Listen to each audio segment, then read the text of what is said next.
അപ്പോഴായിരിക്കും കിണറിനകത്ത് നിന്ന് ഒരടഞ്ഞ ശബ്ദം കേൾക്കുന്നത്. ഇവരെല്ലാം കൊന്നുകളയട്ടെ, നമ്മൾ നേരത്തെ ചെയ്തതുപോലെ ഇവരെല്ലാം ഞാൻ കൊന്നുകളയട്ടെ.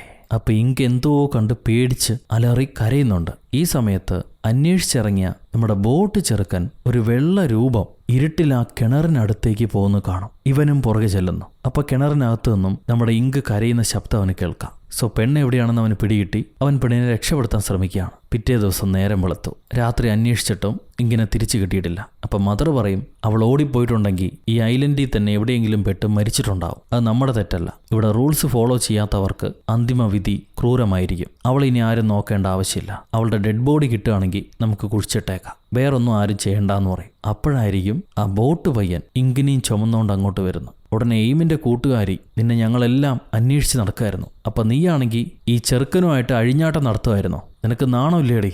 ഞങ്ങളെല്ലാം എത്ര കഷ്ടപ്പെട്ടു എന്നറിയോടി എന്ന് ചോദിക്കും. അപ്പൊ ഇങ്ക് ദേഷ്യപ്പെട്ട് പറയാ, നിങ്ങൾ 3 പേരുമാണടി എന്നെ കിണറിലേക്ക് വലിച്ചെറിഞ്ഞ്, എന്നിട്ടിപ്പം നാടകം കളിക്കുന്നു. ഇത് കേട്ട് ബോട്ട് പയ്യനും പറയും, അതെ, എനിക്ക് ഇവളെ കിണറിൽ നിന്നാണ് കിട്ടിയെന്ന്. ഉടനെ പിടിക്കപ്പെടാതിരിക്കാൻ വേണ്ടി ഈ കൂട്ടുകാരി പെണ്ണ് ഇങ്കിന്റെ മുഖത്തേക്ക് ആഞ്ഞടിക്കും. എന്നിട്ട് അവള് പറയും, നീ ചെയ്ത കള്ളം കുടുങ്ങിയപ്പോൾ ഞങ്ങളെ പെടുത്താൻ ശ്രമിക്കുന്നു, നീ പറയുന്നതെല്ലാം പച്ച കള്ളാണെന്ന്. അതിന് ഇങ്ക് മറുപടി ഒന്നും പറയുന്നില്ല. അപ്പൊ മദർ ആണെങ്കിൽ, നിങ്ങൾ പെമ്പിള്ളേർ ആര് പറയുന്നതും എനിക്ക് വിശ്വസിക്കാൻ പറ്റില്ല. ഇത് സംസ്ഥാനത്ത് ഒരു ഒറ്റപ്പെട്ട സംഭവമാണ്. അതുകൊണ്ട് കാര്യമായൊരു അന്വേഷണം നടത്താതെ വിധി പറയാൻ പറ്റില്ല. അതുവരെ എല്ലാവരും അടങ്ങിയിരിക്കെ അവനവൻ്റെ മുറിയിലേക്ക് തിരിച്ചു പോന്നു പറയും. അങ്ങനെ അസംബ്ലി ഡിസ്പേഴ്സ് ചെയ്യാം. ഈ സമയത്ത് പ്ലോയ് ആണെങ്കിൽ ഇങ്കിൻ്റെ അടുത്തേക്ക് വന്ന് അവളെ തനിച്ചൊരു മുറിയിലേക്ക് വിളിച്ചുകൊണ്ട് പോയി അവളെ കയ്യിലെ മുറിവെല്ലാം കഴുകി മരുന്ന് വെച്ചു കൊടുക്കും. അപ്പൊ ഇങ്ക് പ്ലോയോട് പറയാണ്, അവരെന്നെ ചതിക്കുന്ന സമയം നീ അവരുടെ കൂടെ ആയിരുന്നില്ലേ? നിനക്ക് എന്നോട് പറയായിരുന്നില്ലേ? നീയും കൂടെ ചേർന്ന് എന്നെ ചതിക്കായിരുന്നോടിയെന്ന്. അത് കേട്ട് പ്ലോയ് പറയും, എനിക്ക് നിന്നെ ഉപദ്രവിക്കണം എന്നില്ലായിരുന്നു, പക്ഷെ അവരുടെ പിടിയിൽപ്പെട്ട ഞാൻ എന്ത് ചെയ്യാനാ? എനിക്ക് വേറെ വഴിയില്ലായിരുന്നു.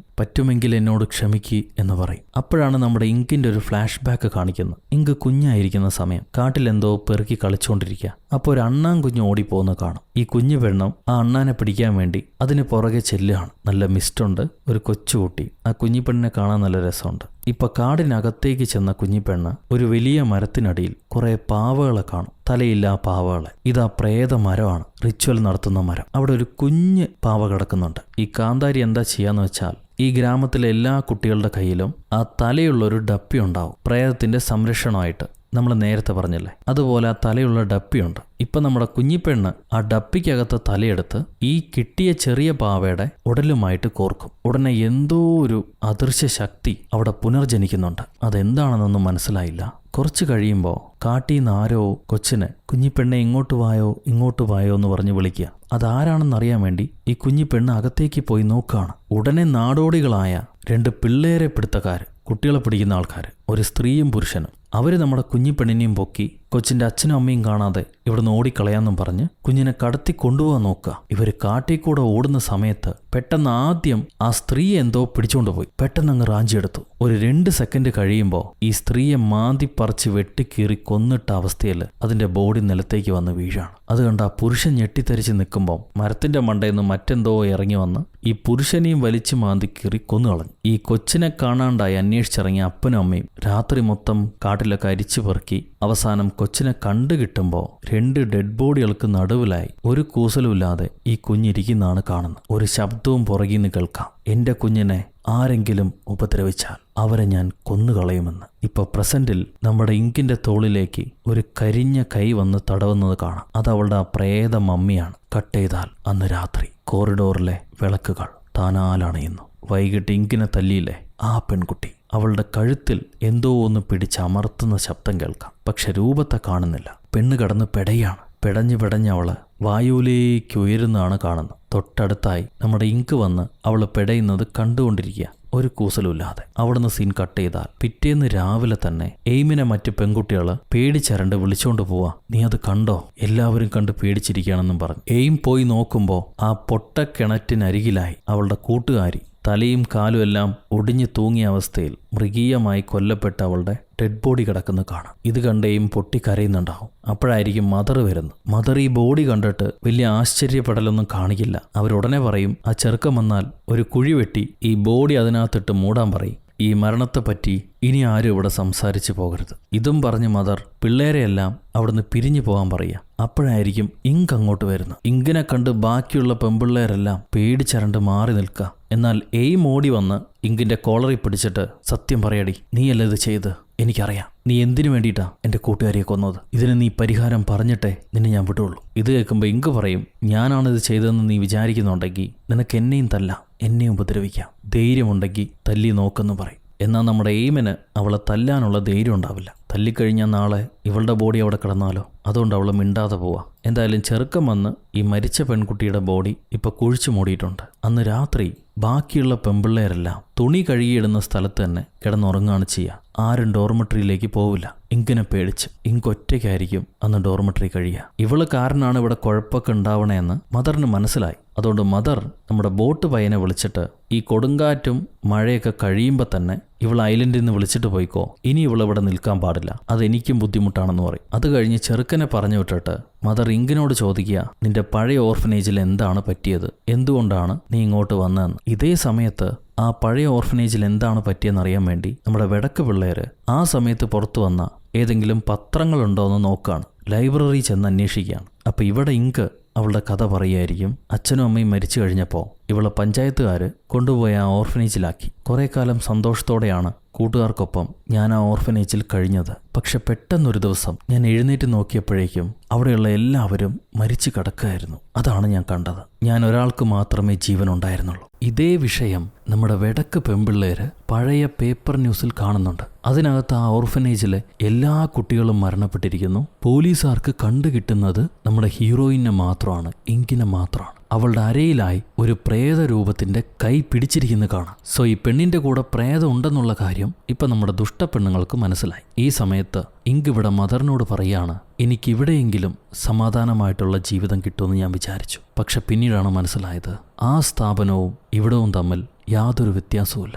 അതുപോലെ ഞാൻ പഠിച്ച മറ്റൊരു കാര്യമാണ്, ആരാണോ ശക്തൻ അവരായിരിക്കും അവസാനം വരെയും ജീവിച്ചിരിക്കുക. ഇത് കേട്ടുടനെ മദർ ദേഷ്യപ്പെട്ട് എഴുന്നേറ്റ്, നിന്റെ ധിക്കാര വർത്താനമൊന്നും ഇവിടെ വേണ്ട, ധിക്കാരികളെ ഞാനിവിടെ താമസിപ്പിക്കുകയില്ല. അതുകൊണ്ട് മഴ കഴിഞ്ഞ ഉടനെ പെട്ടിയും കിടക്കിയെടുത്തിട്ട് ഇവിടുന്ന് ഇറങ്ങിപ്പൊക്കോന്ന് പറയും. അപ്പം ഇങ്കാണെങ്കിൽ മദറിന് ഇപ്പം സന്തോഷമായോ? നിങ്ങൾ വളർത്തിയ ഒരു വൃത്തികെട്ട പെൺകുട്ടി ഇപ്പം കൊല്ലപ്പെട്ടിരിക്കുന്നു, നിങ്ങൾക്കതിൽ സന്തോഷമാണെന്ന് ചോദിക്കും. മദർ ഒരു അക്ഷരം മിണ്ടില്ല. അവിടുന്ന് കട്ട് ചെയ്താൽ നമ്മുടെ ബോട്ട് പയ്യനല്ലേ, അവൻ കേടായ റേഡിയോ പെട്ടി റെഡിയാക്കാൻ വേണ്ടി കൊണ്ടുപോവാ. അപ്പോഴായിരിക്കും എയിം ഓടി വന്നിട്ട് ആ ബോട്ട് പയ്യനോട് പറയുന്നത്, നീ ആ പെണ്ണിനെ വിശ്വസിക്കരുത്, ഇവിടുത്തെ കുഴപ്പങ്ങൾക്കെല്ലാം കാരണം അവളാണ്, അവളുടെ കൂടെ ഒരു പ്രേത സ്ത്രീയും ഉണ്ട്, അതുകൊണ്ടാണ് ഇങ്ങനെയൊക്കെ സംഭവിച്ചത്. അത് കേട്ട് ആ പയ്യൻ പറയും, ഇത്രയും കാലം ഞാൻ നിന്നെ വിശ്വസിച്ചു, പക്ഷെ ഇവിടുത്തെ യഥാർത്ഥ ദുഷ്ടപ്പെണ്ണ് നീയാ, നീ ഇങ്ങനെയൊക്കെ കാണിക്കുമെന്ന് ഞാൻ ഒരിക്കലും വിചാരിച്ചിട്ടില്ല, നിന്റെ കൂടെ സംസാരിക്കുന്ന എന്നെ പാവാണെന്നും പറഞ്ഞ് അവൻ മാറിപ്പോ. ആ സമയത്ത് എയിമിന്റെ ചെറിയൊരു ഫ്ലാഷ് ബാക്ക് കാണിക്കുന്നുണ്ട്.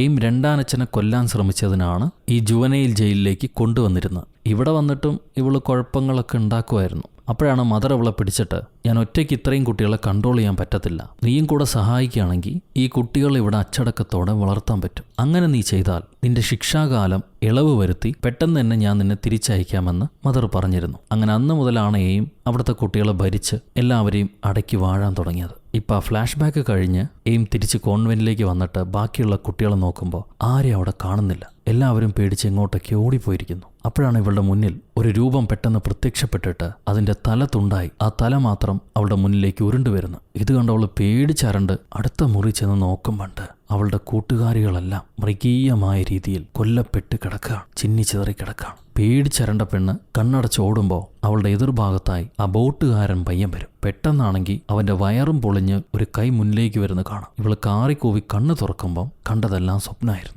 കുറച്ച് പെമ്പിള്ളേർ ഇപ്പോഴും കൂടെ തന്നെയുണ്ട്. എയിം താൻ കണ്ട സ്വപ്നം കൂട്ടുകാരോട് പറയും. ഇങ്ക് നമ്മളെല്ലാം കൊല്ലാൻ പ്ലാൻ ഇട്ടിരിക്കുക, നമ്മളെല്ലാം കൊല്ലപ്പെടുന്നത് ഞാൻ സ്വപ്നം കണ്ടു, അവൾ എന്തെങ്കിലും ചെയ്യണം, അല്ലെങ്കിൽ നമ്മളെല്ലാം മരിക്കും. ഇത് കേട്ട് ബാക്കിയുള്ള പെമ്പിള്ളേർ പറയും, അതിനെ ഞങ്ങളെ എന്തിനാ ഉപദ്രവിക്കണേ, അവളെ ഞോണ്ടിയത് നീയല്ലേ, നിന്നെ ഉപദ്രവിച്ചാൽ പോരെ. അതൊരു ശരിയായ ചോദ്യമാണ്. എന്തായാലും അന്ത്യം ആരുടേതാണെന്ന് നമുക്ക് കാത്തിരുന്ന് കാണാം. ഇപ്പം മദർ ഈ ഇങ്കിന്റെ ഫയലെടുത്ത് നോക്കുമ്പോൾ അവൾക്കൊരു സ്പെഷ്യൽ അറ്റൻഷൻ കൊടുക്കണമെന്ന് പോലീസുകാർ പറഞ്ഞിട്ടുണ്ട്. കാരണം ആ പഴയ മരണങ്ങൾ എങ്ങനെയാണ് സംഭവിച്ചതെന്ന് അവർക്ക് മനസ്സിലായിട്ടില്ല. അതുകൊണ്ട് ഇവളെ പ്രത്യേക രീതിയിൽ ഗവനിക്കണമെന്ന് പോലീസുകാർ പറഞ്ഞിട്ടുണ്ടായിരുന്നു. എന്തായാലും ഇതൊരു കുഴപ്പം പിടിച്ച പെണ്ണാണെന്ന് മദർക്ക് ഇപ്പോൾ ബോധ്യമായിട്ടുണ്ട്. അവളിൽ നിന്ന് ബാക്കിയുള്ളവരെ രക്ഷിക്കാനും ഈ ബോർഡിംഗ് സ്കൂളിൽ പഴയ അവസ്ഥ കൊണ്ടുവരാനും വേണ്ടി മദർ ഒരു കടുത്ത തീരുമാനമെടുക്കും. ഒരു ഡേഞ്ചർ തീരുമാനം. ഒരു കറിക്കത്തിയുമായി പോയിട്ട് ഉറങ്ങിക്കിടക്കുന്ന ഇങ്കിനെ അറഞ്ചം പുറഞ്ചം മദർ കുത്തിക്കൊല്ല.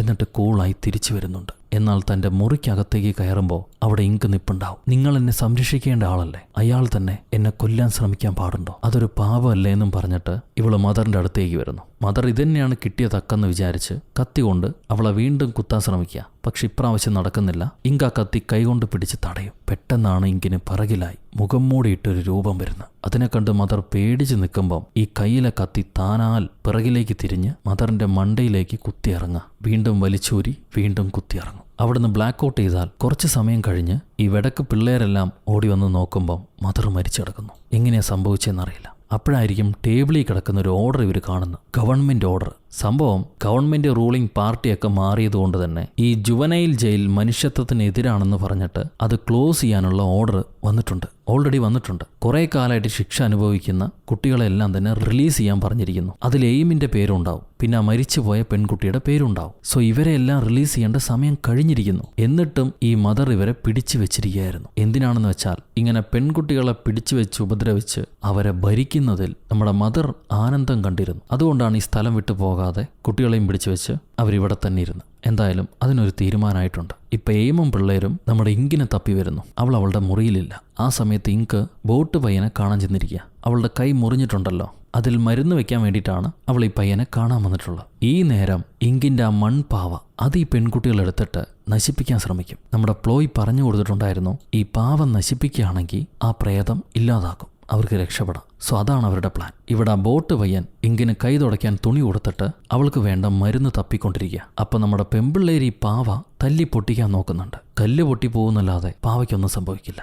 ഈ നേരത്താണ് ബോട്ട് പയ്യൻ ഇങ്കിന് പിറകിലായി അവളെ പിടിച്ചോണ്ട് ഒരു രൂപം നിൽക്കുന്നത് കണ്ണാടിയിൽ കാണുന്നു. നേരിട്ട് നോക്കുമ്പോൾ കാണുന്നില്ല, കണ്ണാടിയിൽ ആ രൂപത്തെ കാണാം, പ്രേതത്തെ കാണാം. സോ എയിം പറഞ്ഞത് സത്യമാണ്. ഇവളെ പിടിച്ചോണ്ടൊരു പ്രേതം അവളുടെ കൂടെ തന്നെ ഉണ്ടെന്ന് ബോട്ട് പയ്യന് മനസ്സിലായി. ഇവിടെ പെമ്പിള്ളേർക്ക് ആ പാവയെ പൊട്ടിക്കാൻ കഴിയാത്തോണ്ട് അവരതിനെ മണ്ണെണ്ണ ഒഴിച്ച് തീ വയ്ക്കും. അങ്ങനെയെങ്കിലും കരിച്ചു കളയാൻ ശ്രമിക്കുക. എന്നാലും പ്രയോജനമില്ല. ആ മരപ്പാവ നശിക്കുന്നില്ല. പെട്ടെന്ന് കാറ്റാഞ്ഞു വീശുന്നുണ്ട്. എല്ലാവരും പേടിച്ചരണ്ട് നിൽക്കുമ്പോൾ ഒരു രൂപം ഈ പെമ്പിള്ളേരെ അടുത്തേക്ക് വരും. അത് മറ്റാരുമല്ല, നമ്മുടെ ബോട്ട് പയ്യന. അവനോട് എയിം ചോദിക്കും, മുടിയൻ തണ്ടി, നീ ഇപ്പോഴെങ്കിലും ഞാൻ പറയുന്നത് വിശ്വസിക്കുന്നുണ്ടോ? അത് കേട്ട് അവൻ പറയും, തീർച്ചയായും നീ പറയുന്നത് ഞാനിപ്പോൾ വിശ്വസിക്കുന്നു. ഇങ്ക് എന്നെ കാണാൻ വന്നിരുന്നു. അവളെ ഞാനിപ്പോൾ ലൈറ്റ് ഹൗസിൽ പൂട്ടി വെച്ചിരിക്കുകയാണ്. നമുക്കിവിടുന്ന് രക്ഷപ്പെടാനുള്ള വഴി നോക്കണം. ഇത് പറഞ്ഞവൻ തിരിയുമ്പോഴേക്കും ഇങ്ക് ആ ലൈറ്റ് ഹൗസിൽ നിന്ന് രക്ഷപ്പെട്ട് ഇവരടുത്തേക്ക് എത്തിക്കഴിഞ്ഞു. അവൾ ആ പയ്യനോട് ചോദിക്കും, നീ എന്തിനാണ് എന്നെ പൂട്ടി വെച്ചത്? നിനക്കറിയാലോ, ഇവിടെയുള്ളവളന്മാരെല്ലാം എന്നെ ഉപദ്രവിക്കുകയായിരുന്നു. ആരും സഹായത്തിന് വേണ്ടി വന്നില്ല. എന്നിട്ടും നീ അവരെയാണ് സഹായിക്കുന്നത്. ഇത് കേട്ടുടനെയും പറയും, നീ എൻ്റെ കൂട്ടുകാരിയെയും മദറിനെയും കൊന്നു, നീയാണ് കൊന്നത്. എന്നിട്ട് നീ നല്ലവളായിട്ട് അഭിനയിക്കുന്നു. അത് കേട്ടേയും പറയും, അവരെന്നെ ഉപദ്രവിച്ചത് നിങ്ങൾ കണ്ടതല്ലേ? അവർ മാത്രമല്ല, നിങ്ങളെല്ലാവരും എന്നെ ഉപദ്രവിക്കുകയായിരുന്നു. ഓരോരുത്തരായി നിങ്ങൾ കൊല്ലപ്പെടും, ഞാൻ തന്നെ കൊല്ലും. ഇത് കേട്ടുടനെ ആ ബോട്ട് പയ്യൻ ചോദിക്കുകയാണ്, ഇങ്ക്, നീ ഇവരെല്ലാം കൊല്ലാൻ വേണ്ടിയിട്ടാണ് ഇങ്ങോട്ട് വന്നത്? അതാണോ നീ ആഗ്രഹിക്കുന്നത്? ഒരു പുതിയ ജീവിതം, സമാധാനത്തോടെയുള്ള ജീവിതം, അതല്ലേ നീ ആഗ്രഹിക്കുന്നത്? ഇവരെ കൊന്നതുകൊണ്ട് നിനക്ക് സന്തോഷം ഉണ്ടാവോ? ഇത് കേട്ടുടനെ ഇങ്ക് ഒരു നിമിഷം കുറ്റബോധത്തോടുകൂടി നിൽക്കുകയാണ്. ആ നേരം നോക്കി എയിമിന്റെ മറ്റൊരു കൂട്ടുകാരിയില്ലേ, അവളൊരു ബോട്ടിലെടുത്ത് ഇങ്കിന്റെ മണ്ടയ്ക്കടിക്കും. ഇങ്ക് നിലത്തേക്ക് വീഴുന്നു. അടുത്ത നിമിഷം അവള് ചാടി എഴുന്നേൽക്കും. ഈ മണ്ടയ്ക്കടിച്ച പെണ്ണിനെ മോളീന്നൊരു രൂപം കൈനീട്ടി വലിച്ചെടുത്തോണ്ട് പോവാ. അത് കഴിയുമ്പോൾ തലത്തുണ്ടായി ബോഡി മാത്രമേ നിലത്തേക്ക് വീഴുള്ളൂ. ഇത് കണ്ട് ബാക്കിയുള്ള കുട്ടികളെല്ലാം പേടിച്ചരണ്ട് ഓടുകയായിരിക്കും. ചെതറി ഓടുകയാണ് പല ഭാഗത്തേക്കും. നമ്മുടെ ബോട്ട് പയ്യൻ എയിമിനെ വിളിച്ചുകൊണ്ട് പോയി ലൈറ്റ് ഹൗസിനകത്ത് ഒളിച്ചിരിക്കാൻ പറയും. എന്നിട്ട് അവൻ ചെന്ന് ഇങ്കിനെ പിടിക്കാന്ന് പറയും. അവളോട് പറഞ്ഞ് മനസ്സിലാക്കാന്ന് പറയും. എയിം ഈ ബോട്ട് ഹൗസിനകത്ത് കയറുമ്പോൾ അവിടെ പ്ലോയ് കിടപ്പുണ്ട്. ബാക്കിയുള്ള പെമ്പിള്ളേർ എവിടെയാ പോയെന്നറിയില്ല. ഈ ബോട്ട് പയ്യനാണെങ്കിൽ ഓഫായി പോയ കറണ്ട് എങ്ങനെയൊക്കെയോ ജനറേറ്റർ ഇട്ട് ഓണാക്കുന്നു. അപ്പോഴായിരിക്കും കയ്യിൽ കത്തിയുമായിട്ട് ഇങ്ക് ഈ ലൈറ്റ് ഹൗസിനകത്തേക്ക് വരുന്നത്. അവൾ എയിമിനോട് പറയും, നിനക്ക് പെമ്പിള്ളേരെ പേടിപ്പിക്കുന്ന ഇഷ്ടമാണല്ലോ, തിരിച്ച് പേടി എന്താണെന്ന് നീ മനസ്സിലാക്കിയിട്ടില്ല, ഇപ്പം ഞാൻ മനസ്സിലാക്കി തരാമെന്നും പറഞ്ഞ് ഇവള് കത്തിയുമായി എയിമിൻ്റെ അടുത്തേക്ക് പോകുന്നു. അപ്പം ആ ബോട്ട് പയ്യൻ ഓടി വന്ന് എയിമിനെ പിടിച്ചിട്ട്, നീ ആരെയും ഉപദ്രവിക്കരുത്, അതിനു വേണ്ടിയിട്ടല്ല ഇവിടെ വന്നത്,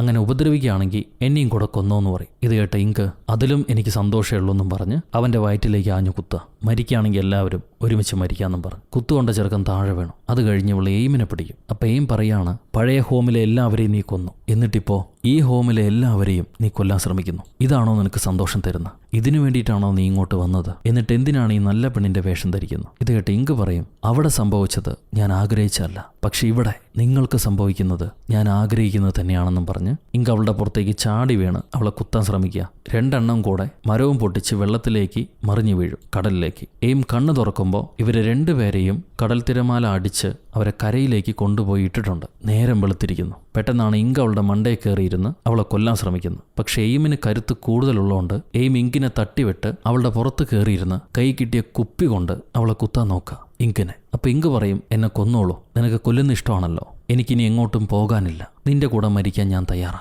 എന്നെ കൊന്നു കഴിഞ്ഞാൽ നിന്റെ അവസ്ഥ എന്താണെന്ന് നിനക്കറിയാലോ. ഇത് കേട്ട എയിം കുപ്പി താഴെ ഇട്ടിട്ട് പറയും, ഞാൻ നിന്നെ കൊല്ലുന്നില്ല, കൊന്നിട്ട് ആ പാവം പേറി ഞാൻ ജയിലിൽ കിടക്കാനോ നിന്റെ പ്രേതത്തള്ളയാൽ കൊല്ലപ്പെടാനോ ആഗ്രഹിക്കുന്നില്ല. ഞാൻ രക്ഷപ്പെട്ടു പോവും. പക്ഷെ നീ ഇവിടെ മരിച്ചവരുടെ എല്ലാം കണക്കും പറഞ്ഞ് ജയിലിലായിരിക്കും ഇനിയുള്ള നാളുകളെല്ലാം കഴിയുന്നു. നീ ജീവിക്കുന്നതിനും മരിക്കുന്നതിനും ഇനി ഒരു വ്യത്യാസം ഉണ്ടാവാൻ പോകുന്നില്ല. ഇവിടെയും ജയിച്ചത് ഞാൻ തന്നെ ആടി എന്നും പറഞ്ഞ് എയിം അവിടുന്ന് മാറിപ്പോവാൻ ശ്രമിക്കുന്നു. അപ്പൊ ഇങ്ക് എഴുന്നേറ്റിട്ട് പറയും, ഞാൻ ഇത്രയും സമയം എന്റെ പ്രേത അമ്മ നിങ്ങളെല്ലാം കൊല്ലാതിരിക്കാൻ വേണ്ടി പോരാടുകയായിരുന്നു. എന്നാൽ ഇനി അതിന്റെ ആവശ്യമില്ല. ഞാൻ ഇനി ജീവിക്കാനും ആഗ്രഹിക്കുന്നില്ല. പക്ഷേ നിന്റെ വിധി ഇതോട് അവസാനിക്കുന്നില്ല എന്നും പറഞ്ഞിട്ട് ഇവൾ ആ പൊട്ടിയ കുപ്പി അത് സ്വന്തം കഴുത്തിലേക്ക് കുത്തിയിറക്കുന്നു. നീ ചെയ്ത കാര്യങ്ങളിൽ നിന്നും നിനക്ക് രക്ഷയില്ല എന്നവൾ എയിമിനോട് പറയുന്നുണ്ട്. കുപ്പി കഴുത്തിലിറങ്ങിയ ഉടനെ ആ അമ്മപ്രേതം വന്ന് ഇങ്കിനെ പിടിച്ചോണ്ട് പോകും. ഇങ്ക് എന്തായാലും മരണപ്പെടുകയാണല്ലോ, അതുകൊണ്ട് വാ മോളെ, ഇനി നിനക്ക് വേദനയില്ല എന്നും പറഞ്ഞ് അവളെ പിടിച്ചോണ്ട് പോവാ. ഈ ഇങ്ക് മരണപ്പെട്ട് കഴിയുമ്പോൾ പ്രേത കുട്ടികളെല്ലാം ഉപദ്രവിക്കും, അല്ലെങ്കിൽ എയിമിനെങ്കിലും പിടിച്ച് തിന്നൂന്നാണ് ഞാൻ വിചാരിച്ചത്. പക്ഷെ ഇവിടെ ക്ലൈമാക്സ് അങ്ങനെയല്ല, വേറൊരു ട്വിസ്റ്റ് ഉണ്ട്. എന്തായാലും ഇപ്പൊ ആ പ്രേതം എയിമിനെ പിടിക്കുന്നില്ല. പിറ്റേ ദിവസം ഈ ബോട്ട് പയ്യൻ റേഡിയോ ശരിയാക്കി പോലീസിനെ വിളിച്ച് പറഞ്ഞിട്ടുണ്ട്. അതുകൊണ്ട് തന്നെ നേവി പോലീസുകാര് ഈ ദ്വീപിലേക്ക് ഇവിടെ എന്താ നടക്കണേന്ന് അറിയാൻ വേണ്ടി വന്നിരിക്കുക. അവര് കാണുമ്പോൾ എയിം ശരീരത്തൊക്കെ രക്തവുമായിട്ട് കയ്യിൽ കത്തിയുമായി ഒരു ഭാഗത്തിരിക്കുന്നു. ഈ ചെറുക്കന്റെ ബോഡി അവിടെ കിടപ്പുണ്ട്. ബാക്കിയുള്ള പോലീസുകാർ കോൺവെന്റിൽ ചെന്ന് പരിശോധിക്കുമ്പോൾ അവിടെ കത്തിയാൽ കുത്തപ്പെട്ട് വേറെ ചില ബോഡികളും കിടക്കുന്നുണ്ടായിരുന്നു. എന്നാൽ എയിം പോലീസുകാരോട് പറയുക, ഇങ്കും ഇങ്കിന്റെ അമ്മ പ്രേതവും കൂടിയിട്ടാണ് ഇവരെ എല്ലാം ഉപദ്രവിച്ചതെന്നാണ്. പക്ഷെ പോലീസുകാർ പ്രേതം എന്ന് പറഞ്ഞ് വിശ്വസിക്കുകയോ ഇല്ല. അവരെന്തായാലും ബാക്കിയുള്ള പെൺകുട്ടികളോട് ഇങ്കെന്ന് പറഞ്ഞൊരു പെൺകുട്ടി നിങ്ങളുടെ കൂടെ ഉണ്ടായിരുന്നോ എന്ന് ചോദിക്കുക. അവർ പറയും, അങ്ങനത്തെ ഒരു പെൺകുട്ടിയെ കണ്ടിട്ടേയില്ല, ഇങ്ങോട്ട് വന്നിട്ടേയില്ല. അവർ ആ സമയമാകുമ്പോഴേക്കും ഇങ്കിന്റെ എവിഡൻസ് എല്ലാം തന്നെ നശിപ്പിച്ചിട്ടുണ്ടായിരുന്നു. അവസാനം എയിം പ്ലോയിനോട് ആ കുട്ടിയോട് പറയുന്നുണ്ട്, നീയെങ്കിലും പറയടി, ഇങ്കാണിതെല്ലാം ചെയ്ത് ഞാനല്ലാന്ന്, സത്യം നീയെങ്കിലും പറയടി എന്ന് പറയുന്നുണ്ട്. പക്ഷെ പ്ലോയും പറയും, ഇങ്കെന്ന് പറഞ്ഞൊരു പെൺകുട്ടി ഇവിടെ ഇല്ല, ഇവരെല്ലാം കൊന്നത് ഈ സൈത്താൻ ജന്മം തന്നെയാണ്. സാറന്മാര് ഇവളെ പിടിച്ചോണ്ട് പോയിക്കോ, അതായിരിക്കും ഞങ്ങൾക്കും സമാധാനം, നാട്ടുകാർക്കും സമാധാനം. ഇത് പറഞ്ഞു കഴിഞ്ഞിട്ട് അവൾ എയിമിനോട് പതിഞ്ഞ സ്വരത്തിൽ പറയും, ഈ ഒരു ദിവസത്തിന് വേണ്ടി ഞങ്ങൾ കാത്തിരിക്കുകയായിരുന്നു. ഒരു നാൾ നീ ചെയ്ത കുറ്റത്തിന് നീ അനുഭവിക്കും എന്നെനിക്കറിയാം, അതിനുവേണ്ടി ഞാൻ കാത്തിരിക്കുകയായിരുന്നു എന്ന് പ്ലോയ് പറയും. ഈ പ്ലോയ്ക്ക് ആദ്യമേ അറിയായിരുന്നു ഇവരാരെങ്കിലും ഇങ്ങനെ തൊട്ട് കഴിഞ്ഞാൽ അവരെ ആ പ്രേതം കൊല്ലാതെ വിടില്ലെന്ന്. അതുകൊണ്ട് പ്ലോയ് ഒരു ഡബിൾ ഗെയിം കളിച്ച ഈ പെമ്പിള്ളേരെല്ലാം തീർക്കാൻ വേണ്ടി അത് അവൾ സാധിച്ചെടുക്കുകയും ചെയ്തു. ഇപ്പൊ എയിമിനെ പോലീസുകാർ പിടിച്ചുകൊണ്ട് പോകും. ബാക്കിയുള്ള പെമ്പിള്ളേരെ നാട്ടിൽ കൊണ്ടുപോയി റിലീസ് ചെയ്യുന്നു. അങ്ങനെ വീണ്ടും എല്ലാവർക്കും സമാധാനം തിരിച്ചു കിട്ടി എന്ന് വിചാരിക്കാം. പക്ഷെ ഈ പ്രേതപ്പാവ ഇപ്പോഴും അവിടുത്തെ മണലിൽ കിടപ്പുണ്ട്. അതിന് എഴുന്നേറ്റ് വരുവാണാവോ? എന്ത് സംഭവിക്കും? ഡിസൈറേ, ഓ ഷിറ്റ്, അങ്ങനെയല്ല പടത്തിൽ പറയാം, ജമ്മേ പ്രേതം ഓലിവിടെ ഇല്ല, ഓടിക്കോളി, പേയ് വന്നു. അങ്ങനെ അവിടെ വെച്ച് ഈ സിനിമ അവസാനിക്കുന്നു. സോ ഗൈസ്, എങ്ങനുണ്ട്? നിങ്ങളുടെ അഭിപ്രായം കമന്റിലൂടെ രേഖപ്പെടുത്തുക. ലൈക്ക് ചെയ്യാനും ഷെയർ ചെയ്യാനും പുതിയ കൂട്ടുകാരെല്ലാവരും ചാനൽ സബ്സ്ക്രൈബ് ചെയ്യാനും ഒരിക്കലും മറക്കരുത്. അടുത്തതൊരു ക്രൈം ത്രില്ലർ സിനിമയായിട്ട് നമുക്ക് വീണ്ടും കണ്ടുമുട്ടാം. Until then, it's bye from Uru. Kadasulatumas.